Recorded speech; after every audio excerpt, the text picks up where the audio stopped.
ওদের সময় শেষ, ওদেরকে এই দেশে খুঁজে পাওয়া যাবে না। এই না এই সার্জিস, ওরা এই 24 মাসে যা করে গেছে, দেশটা পুরো ধ্বংস করে গেছে। এখন গ্যাসের সমস্যা, সব সমস্যা ওদের কারণে একমাত্র। হাজার হাজার কোটি টাকা ওরা দেশ থেকে লুটপাট করছে, হাজার হাজার কোটি টাকা। এখন বলে আওয়ামী লীগ করছে, আওয়ামী লীগ করছে। আরে বেটা, আওয়ামী লীগ কি করছে?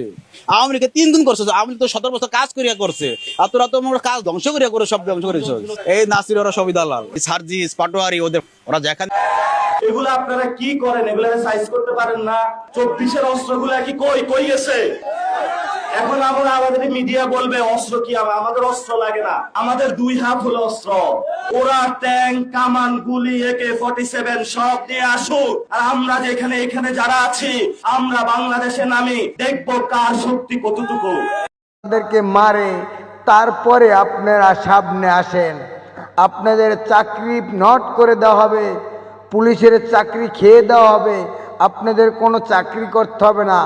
আমাদের নিরাপত্তা আমরা নিজেরাই পারবো।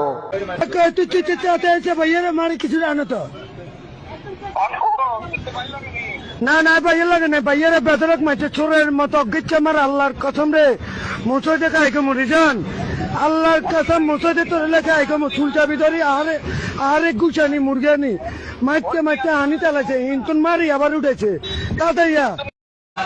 কর্ম করিয়া খাইবার মতের শক্তি নাই, আহারি দরদের ভাই জান দয়া হবে পুলিশ জুলাই যোদ্ধাদের সার্জিদ নাহিদ এবং সাদেক আব্দুল্লাহ, নাসির পাটোয়ারি এবং আসিফ মাহমুদকে প্রোটোকল দেন না এবং নিরাপত্তা দেন না।